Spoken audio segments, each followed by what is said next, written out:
Subnautica's alright. The M key is having issues on your keyboard. Oh, I'm sorry. So, not very quickly, but like I said, I did post a blog. And here is the tweet for that blog. And I am going to read it out to you. So, is it okay to not celebrate Mother's Day? Any suggestions on the answer? The answer is yes. For many people, Mother's Day isn't necessarily a celebration with their mothers. It's common to fantasize about the perfect childhood with a nurturing, caring mother who sacrificed much and often, but that is not a full reality for everyone. If you fall into these categories because your mother displays narcissistic tendencies, making her emotionally unavailable, this holiday can end up triggering deep emotions of sadness and loss, and even post-traumatic stress disorder symptoms. Overall, maternal narcissism has 6 main archetypes, and some of these characteristics can be absent or half displayed. First, accomplishment-oriented. What you achieve is hers, but don't expect any support or assistance with anything. If you don't succeed in the way she wants, she is embarrassed or furious. Addicted. Addictions, especially any substance abuse, will always come before responsibilities. Emotionally needy. Your feelings are neglected and you're expected to provide emotional strength without receiving any in return.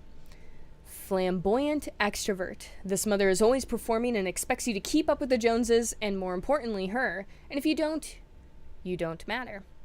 Psychosomatic. This mother uses illnesses, real or imagined, to escape responsibilities and manipulate others to focus attention on herself. She demands to be taken care of, and you may bond if you're ill too, but you can never have a tougher time than she has. Secretly mean.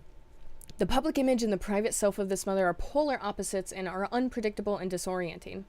Dr. Carol McBride's website, I think it's willieverbegoodenough.com, offers various resources to assist a child of a narcissistic mother to cope with their past and work towards healing today and in the future. The Major Recovery Process Workshop available speaks of 5 essential steps.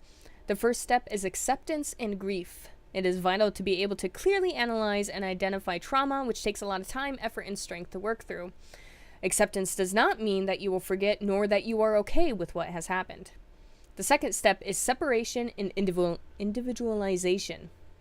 You should learn about the narcissist's projections and how to eradicate those negative messages to get a clear self-identity. The third step is managing emotional collapse, and how to realize if you are suffering from a mental breakdown, and how to navigate them properly as remembering or experiencing triggering events coming up. The fourth step assists in setting boundaries and making solid decisions about staying in contact, if any, with your mother. The fifth step involves looking in at your own relationships and any narcissistic traits and bubbling inside of you, and how to stop passing those malformed habits along. Dr. McBride has also written 2 books that delve further into this recovery process, titled Will I Ever Be Free of You? How to Navigate a High Conflict Divorce from a Narcissist and Heal Your Family, and Will I Ever Be... Welcome to the Quillective. Will I Ever Be Good Enough? Healing the Dollars of Narcissistic Mothers. It is important to realize that you are not alone if you suffer from a narcissistic mother. You are not as crazy, bad, or broken as she has made you out to feel.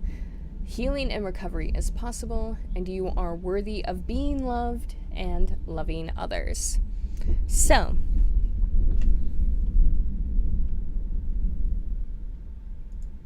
do you hear that thunder? So Mother's Day obviously occurred this weekend for the US and Canada, and I'm sure a few other countries, but specifically the US.